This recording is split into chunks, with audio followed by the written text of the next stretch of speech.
우주랑 이 세상이 처음에 딱 어떻게 시작됐는지 한번 상상해 보라고 하면요. 보통 어떤 장면이 떠오르시나요? 아마 대부분은 엄청난 폭발 같은 걸 떠오르시지 않을까요? 네, 맞아요. 그 눈을 뗄 수 없을 정도로 거대한 폭발이나 막 뜨거운 에너지랑 가스 구름이 사방으로 팽창하면서 소용돌이치는? 아주 역동적이고 혼란스러운 그런 시각적 이미지죠. 그렇죠. 지금 이 이야기를 듣고 계신 여러분도 아마 어릴 때 과학 다큐멘터리 같은 데서 수없이 봤던 그런 우주 탄생의 순간을 마음속에 그리고 계실지 모르겠네요. 사실 우리가 시작이나 기원이라는 단어를 들을 때 본능적으로 그런 파괴적인 에너지나 무질서함을 먼저 떠올리는 건 아주 자연스러운 일입니다. 현대 과학이 묘사하는 우주의 기원 자체가 그러니까요. 네. 엄청난 열기랑 그 예측 불가능한 에너지의 충돌에서 출발한다고 설명하잖아요. 시끄럽고 뜨겁고 전혀 통제할 수 없는 그런 상태 말이죠. 근데 만약에요. 인류 역사상 가장 오래되고 또 가장 널리 알려진 우주 창조 이야기가 그런 거대한 폭발이나 혼돈이랑은 완전 거리가 멀다고 한다면 어떨까요? 오, 폭발이 아니면 어떤 식인 건가요? 오히려 피 한 방울도 안 흘리는 완벽한 채식주의 생태계에다가 막 무슨 정밀한 건축 설계도면을 보는 것 같은 고도의 수학적 대칭을 보여주는 이야기라면 말이죠. 와, 그거 진짜 완전 다른 그림이네요. 네, 사자가 소 옆에서 아주 평화롭게 풀을 뜯는 유토피아적인 청사진으로 시작되는 이야기거든요. 이게 바로 오늘 우리가 심층적으로 파헤쳐볼 자료입니다. 기대가 되는데요? 수천 년 동안 인류의 사상과 문학에 진짜 지대한 영향을 끼친 텍스트, 바로 창세기 1장입니다. 창세기 1장이라, 이거 정말 흥미로운 선택이네요. 서구 문명뿐만 아니라 전 세계의 문학이나 예술, 철학의 기반을 형성한 엄청난 텍스트잖아요. 맞아요. 그래서 본격적인 이야기에 뛰어들기 전에 지금 이 탐구를 함께하고 계신 여러분께 한 가지 확실하게 해두고 싶은 점이 있습니다. 네, 아무래도 텍스트가 텍스트이니만큼 조심스러운 부분이 있죠. 네, 저희는 이 텍스트가 오늘날 가지고 있는 종교적, 정치적, 그리고 역사적인 논쟁의 무게를 아주 잘 알고 있거든요. 그렇죠. 하지만 오늘 저희의 탐구 미션은 어떤 특정 신앙의 옳고 그름을 따지거나 이념적인 관점을 지지하려는 게 절대 아닙니다. 네, 그 부분은 확실히 짚고 넘어가야죠. 오늘 우리의 목적은 철저하게 제공된 이 고대 문헌의 텍스트 그 자체에만 딱 집중하는 겁니다. 텍스트 자체예요. 맞습니다. 이 오래된 글 안에 담긴 놀라운 서사 구조나 각 단계별로 전개되는 치밀한 논리, 그리고 고대인들이 세상을 바라봤던 그 독특한 시선들을 끄집어내는 거죠. 약간 정교하게 쓰인 고전 문학이나 장엄한 서사시를 분석하는 느낌으로요. 정확해요. 아주 객관적이고 깊이 있게 그 서사 안으로 들어가 보는 겁니다. 자, 그럼 이 내용을 본격적으로 파헤쳐보죠. 흥미롭게도 이 텍스트는 흔히들 생각하는 그 아무것도 없는 무의 상태에서 시작하지 않더라고요. 네, 초기 상태 묘사가 아주 독특하죠. 1절이랑 2절을 보면 모든 것이 시작되기 전의 상태를 아주 묘한 뉘앙스로 묘사하는데요. 땅이 혼돈하고 공허하며 흑암이 깊음 위에 있다 이렇게 말합니다. 형태가 없고 텅 비어 있고 어두운 물의 심연만이 있는 상태. 맞아요. 끝을 알 수 없는 그 어둠 속에서 모든 서사가 출발하거든요. 여기서 방금 말씀하신 그 혼돈과 공허라는 개념을 고대인들의 시각에서 이해하는 게 엄청 중요합니다. 고대인들의 시각이라면 현대인이 생각하는 거랑 좀 다른가요? 많이 다르죠? 그 고대 근동 지역의 사람들에게 제일 두렵고 통제 불가능한 대상이 바로 바다였거든요.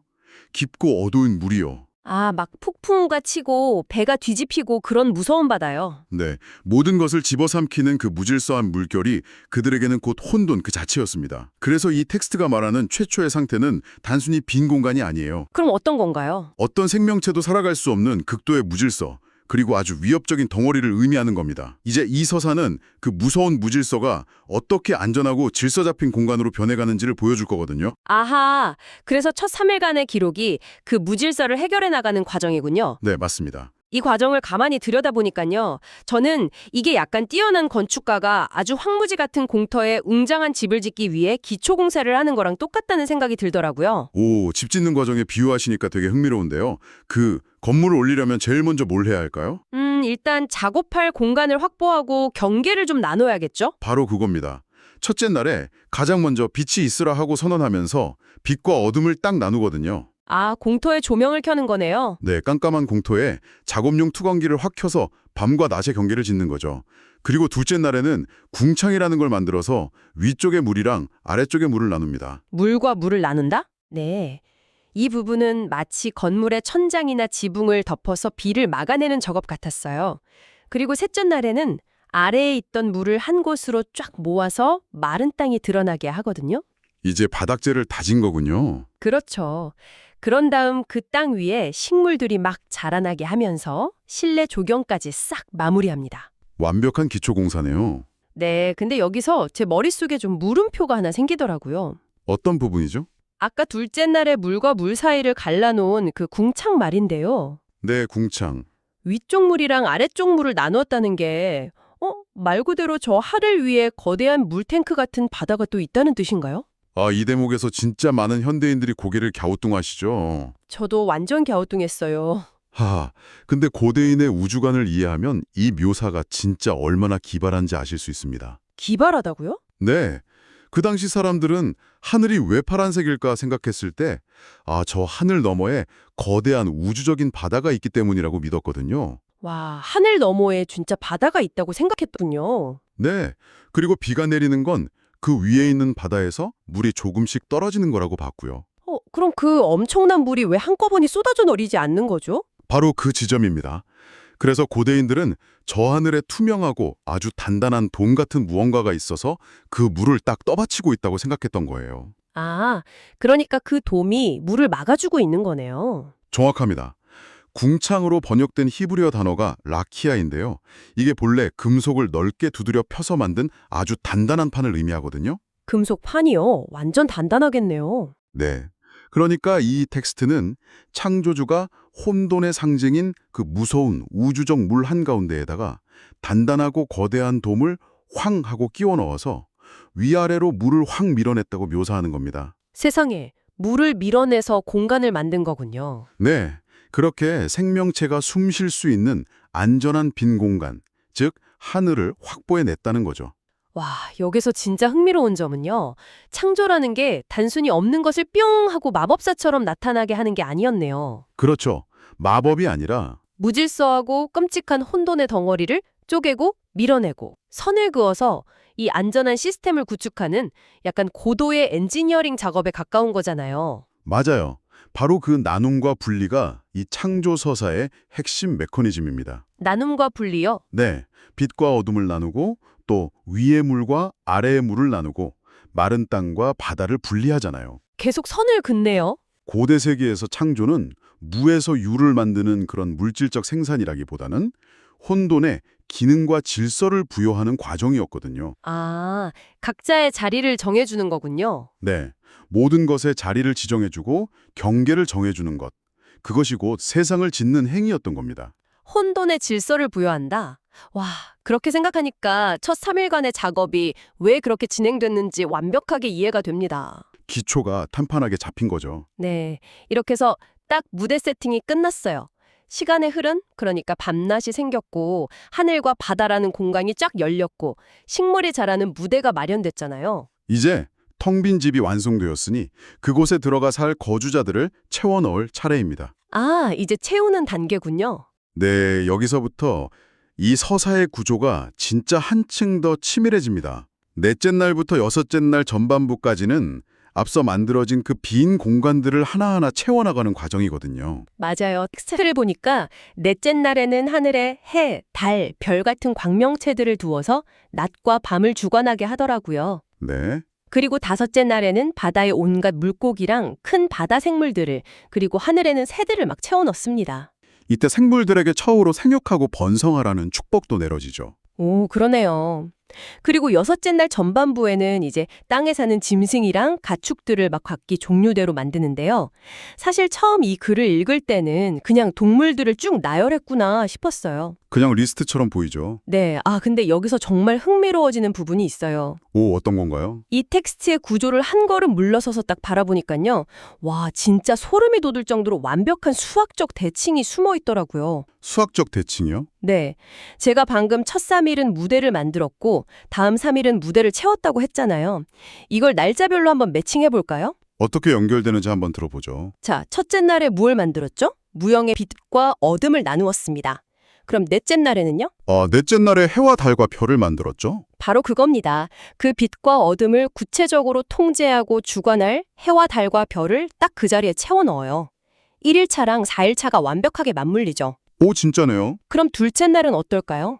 단단한 돔을 세워서 위아래에 물을 나누고 하늘이랑 바다라는 텅 빈 공간을 만들었잖아요. 네, 텅 빈 공간이었죠. 근데 다섯째 날에는 정확히 그 하늘을 나는 새랑 그 바다를 헤엄치는 물고기들로 공간을 꽉 채웁니다.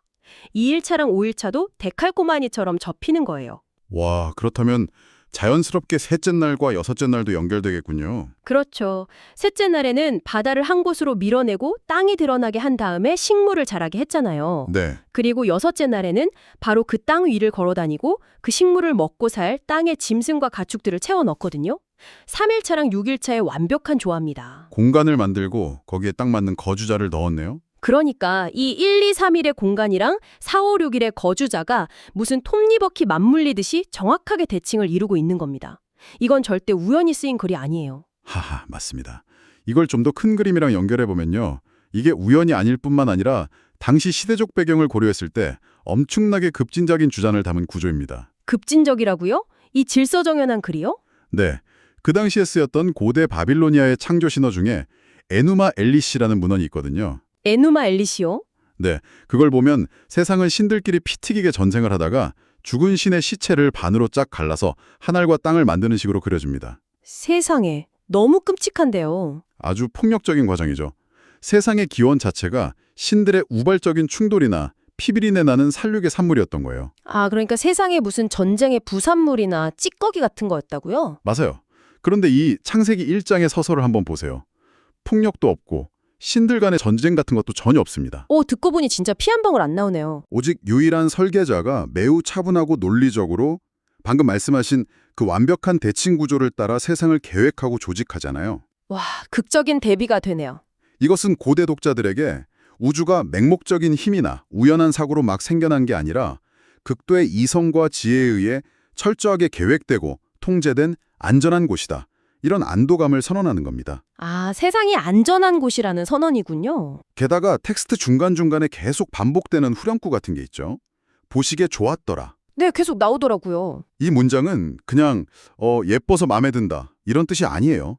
설계자의 의도대로 모든 것이 딱 제 기능을 하면서 완벽한 조화를 이루고 있다는 일종의 질서에 대한 확인 도장과도 같은 겁니다. 아, 보시기에 좋았더라. 이게 그러니까 모든 부품들이 정확히 제 위치에 쏙 들어가서 에러 없이 완벽하게 작동할 때 느끼는 그 쾌감 같은 거군요. 네, 아주 적절한 비유네요. 다른 고대 신화들이랑 비교해 보니까 이 차분하고 체계적인 묘사가 당시 사람들에게 얼마나 파격적인 텍스트였는지 확 와닿습니다. 정말 놀라운 문헌이죠. 자, 이렇게 해서 완벽하게 통제된 무대가 완성되었고 그곳을 누비고 다닐 온갖 생물들까지 싹 다 채워졌습니다. 이제 진짜 하이라이트만 남았네요. 맞아요. 이제 이 거대한 서사의 정점이자 클라이맥스가 남았습니다. 바로 인간의 창조죠. 여섯째 날의 후반부 이야기죠. 이 부분은 텍스트 전체에서 단일 주제로는 가장 많은 분량을 할애해서 다루고 있거든요. 아, 분량도 제일 많나요? 네, 뿐만 아니라 그 묘사 방식 자체가 이전과는 완전히 확 달라집니다. 인간이 이 창조 세계에서 차지하는 특수성을 극대화하는 장치들이 막 등장하죠. 맞아요. 앞서 동물들이나 자연 환경을 만들 때는 그냥 빛이 있으라, 물이 모이라 이렇게 아주 단순한 명령으로 딱딱 끝났잖아요. 네, 아주 짧고 단호했죠? 그런데 인간을 만들 때는 갑자기 창조주가 스스로 막 의논을 하는 듯한 뉘앙스를 풍기더라고요. 아, 우리의 형상을 따라 이 부분 말씀이시죠? 네, 우리의 형상을 따라 우리의 모양대로 우리가 사람을 만들고 라면서 계속 복수형 대명사를 사용해요. 이게 마치 가장 중요한 마스터피스를 딱 만들기 전에 심사숙고하는 느낌이 들더라고요. 아주 예리하게 보셨습니다. 그리고 남자와 여자를 창조한 뒤에는 아주 막중한 임무를 부여하잖아요. 바다의 물고기, 하늘의 새, 땅의 모든 생물을 다스리고 땅을 정복하라고 명하죠. 그 하나님의 형상이라는 개념과 세상을 다스리라는 이 위임은 수천 년 동안 인류의 자아상이나 서양 철학을 지배해온 진짜 핵심 사상입니다. 그게 그렇게 중요한가요? 고대 세계에서 신의 형상이라는 타이틀은요, 오직 왕이나 파라오 같은 최고 권력자에게만 부여되는 칭호였거든요. 아, 평범한 사람들은 감히 넘볼 수 없는 거였군요. 네. 그런데 이 텍스트는 평범한 인간 전체, 그러니까 남자와 여자 모두가 창조주의 형상을 지닌 존엄한 존재이며 세상을 대신 돌보고 관리할 왕적 대리인이라고 딱 선언해버리는 겁니다. 와, 당시로서는 혁명적인 인간관의 탄생이었죠. 왕의 대리인으로서 세상을 다스린다. 진짜 가슴 벅찬 얘기네요. 그렇죠. 근데 이 서사를 제가 쭉 따라가다가 진짜로 뒤통수를 콱 맞은 것 같은 반전은 바로 그 다음 구절에 숨어 있었습니다. 오, 어떤 반전인가요? 잠깐만요. 이 부분을 좀 정리해보죠. 인류한테 역할을 딱 부여한 직후에 갑자기 식단, 그러니까 먹거리에 대한 규정이 나오잖아요. 네, 먹거리 규정이 나오죠. 창조주가 인간에게 씨 맺는 모든 채소랑 씨 가진 열매 맺는 모든 나무를 주겠다고 하십니다. 채식을 명령하는 거네요. 네. 초기 인류가 과일이나 채집을 하면서 채식을 했다는 건 충분히 이해할 수 있어요. 네, 자연스럽죠. 근데 그 다음 문장인 30절을 딱 보니까 방금 하신 말씀 중에 제 귀를 정말 의심하게 만든 부분이 있어요. 어떤 구절인가요? 텍스트에 따르면 인간뿐만 아니라 땅의 모든 짐승과 하늘의 모든 새와 생명이 있어 기는 모든 것에게 바로 푸른 풀을 먹거리로 주었다고 되어 있더라고요. 아, 아주 예리하게 핵심을 짚으셨네요. 그 대목이 창세기 1장이 그리는 세계관의 가장 매혹적이면서도 또 가장 낯선 부분입니다. 제 말이 맞다면요. 이 텍스트의 논리 안에서는 저 하늘을 빙빙 도는 매나 독수리도 그렇고 아프리카 초원을 달리는 사자나 호랑이 같은 그 무서운 맹수들도 원래는 사냥을 안 했다는 건가요? 네, 맞습니다. 전부 다 그냥 푸른 풀만 뜯어먹고 사는 초식동물로 설계되었다는 뜻인가요? 우리가 다큐에서 보는 동물의 왕국, 그 피 튀기는 약육강식의 생태계가 처음에는 아예 존재하지 않았다는 거잖아요. 완벽하게 이해하셨습니다. 텍스트는 진짜 분명하게 모든 야생동물과 새들에게 푸른 풀을 먹거리로 지정하고 있어요. 와, 세상에. 이건 어떤 생물학적인 묘사라기보다는 대단히 강력한 신학적이고 철학적인 비전으로 봐야 합니다. 철학적인 비전이요? 누군가의 생명을 뺏어서 피를 흘려야만 내 생명을 유지할 수 있는 끔찍한 먹이사슬 있잖아요. 즉, 포식자와 피식자의 구분이 아예 없는 세계를 상상해보라는 겁니다. 사자가 영양과 함께 나란히 서서 아주 평화롭게 풀을 뜯는 장면이라니, 와, 이건 완전히 동화 속에 나오는 유토피아 아닌가요? 동화 같다고 느끼실 수 있죠. 하지만 고대인들이 꿈꿨던 완벽한 평화, 그 원초적인 샬롬의 상태를 이보다 더 극적으로 보여줄 수는 없을 겁니다. 아, 샬롬이요? 네, 서로를 물어뜯는 폭력이나 죽음에 대한 공포가 완벽하게 배제된 생태계인 거죠. 각자에게 지정된 자리가 있고 누구의 것을 뺏을 필요 없이 아주 넉넉하게 제공되는 식물이 있고. 굶어 죽을 일이 없겠네요. 그렇죠. 서로를 해칠 이유가 전혀 없는 절대적인 균형 상태입니다. 근데 여기서 정말 놀라운 건요. 이 피 흘림 없는 평화로운 식단 규정까지 모든 묘사가 딱 끝나고 나서야 텍스트가 처음으로 다른 평가를 내린다는 겁니다. 다른 평가요? 아까 계속 반복되던 그 보시기에 좋았더라, 이게 아니었나요? 31절을 아주 자세히 보면요. 모든 창조와 질서 부여 그리고 평화로운 생태계 구축이 완료된 딱 그 시점에서 처음으로 최상급 표현이 등장합니다. 최상급이요? 네. 하나님이 지으신 그 모든 것을 보시니 보시기에 심히 좋았더라. 이렇게요. 아, 심히 좋았더라. 맞습니다. 폭력도 무질서도 없는 이 완벽한 평화의 시스템이 완성되자 서사가 마침내 궁극의 클라이막스에 도달했음을 선언하는 위대한 마침표인 셈이죠. 아, 심히 좋았더라. 이게 그저 별이 막 반짝거리고 바다가 출렁거려서 좋은 게 아니었군요. 약자가 강자한테 잡아먹히지 않고 모든 생명이 피 흘림 없이 공존하는 그 시스템 자체가 완성되었기 때문에 비로소 심히 좋은 상태였던 거네요. 와, 진짜 소름이 돋습니다. 텍스트의 구조가 주는 감동이 있죠. 지금 이 탐구를 저희와 함께 듣고 계신 여러분, 오늘 우리는 맨 처음에 등장했던 그 아무것도 없는 혼돈과 흑암의 깊은 심연에서 시작했습니다. 아주 무서운 바다였죠. 네, 그리고 창조주라는 건축가가 그 공간을 나누고 완벽한 수학적 대칭으로 빈 곳을 채우고 마침내 폭력과 죽음이 배제된 절대적으로 풍요롭고 평화로운 생태계를 완성해내는 그 장대한 서사를 함께 쭉 따라왔는데요. 네. 이 과정이 진짜 얼마나 치밀하고 논리적인지 익숙했던 텍스트가 오늘따라 완전히 새로운 입체감을 띠고 다가오지 않으셨나요? 무질서를 몰아내는 그 고도의 공간 분리, 또 데칼코마니 같은 대칭적인 체움, 고대의 혁명적인 인간관, 그리고 피 흘림이 없는 초식 중심의 유토피아까지 달았죠. 정말 내용이 꽉 찼네요. 종교적인 필터를 싹 걷어내고 문학적, 철학적 구조만으로 보더라도 이 텍스트가 왜 수천 년 동안 인류에게 영감을 주었는지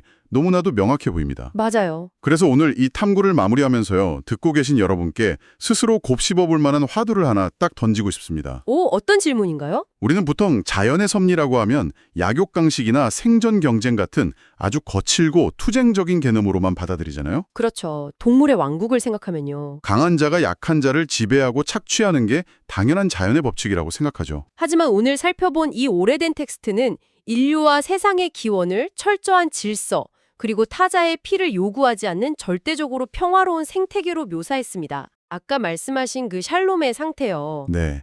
그리고 가장 중요한 건 인간에게 그 완벽하고 조화로운 세상을 정복하고 다스릴 권한을 주었다는 사실입니다. 아, 세상을 대리해서 통치하라는 그 왕적인 권한 말이죠. 그렇습니다. 그래서 오늘날 우리가 직면한 심각한 기후변화나 막 무분별한 환경 파괴, 이기적인 생태계 훼손의 현실을 생각할 때 이 텍스트가 원래 의도했던 그 다스림의 진짜 의미를 다시 묻게 됩니다. 다스림의 진짜 의미요? 과연 그 권한이 우리 인간의 탐욕대로 자연을 마음껏 착취하고 파괴해도 좋다는 일방적인 뜻권이었을까요? 그건 아닌 것 같은데요. 아니면 모든 생명이 피를 흘리지 않고 조화롭게 공존하도록 설계된 이 섬세하고 눈부시게 심이 좋은 질서를 원래 상태 그대로 유지하고 보살피라는 아주 무거운 책임감이자 돌봄의 의무였을까요? 와, 묵직하게 진짜 뒤통수를 치는 질문이네요. 다스림이 곧 군림하고 파괴하는 게 아니라 세심하게 유지하고 돌보는 것이라는 관점의 전환. 네, 한껏 깊게 생각해 볼 문제죠. 처음에 말씀드렸던 비유를 빌리자면요. 훌륭한 건축가가 완벽하게 지어놓은 이 집을 엉망으로 막 부수지 않고 그 안에 모든 거주자가 평화롭게 살 수 있도록 꼼꼼히 관리해야 하는 성실한 관리인의 역할이 어쩌면 바로 우리에게 주어진 진짜 임무였을지도 모르겠습니다. 아주 훌륭한 요약입니다. 이 고대의 텍스트가 현대의 우리에게 던지는 이 날카롭고 깊은 질문, 오늘 하루 마음속에 담고 곰곰이 한번 생각해 보시기를 권해드립니다. 네, 의미 있는 시간이 되셨길 바랍니다. 저희는 다음 시간에도 여러분의 지적 호기심을 한껏 자극할 흥미롭고 깊이 있는 자료를 딱 들고 다시 찾아오겠습니다. 계속해서 깨닫고 탐구하는 질문을 누리시길 바랍니다. 안녕히 계세요.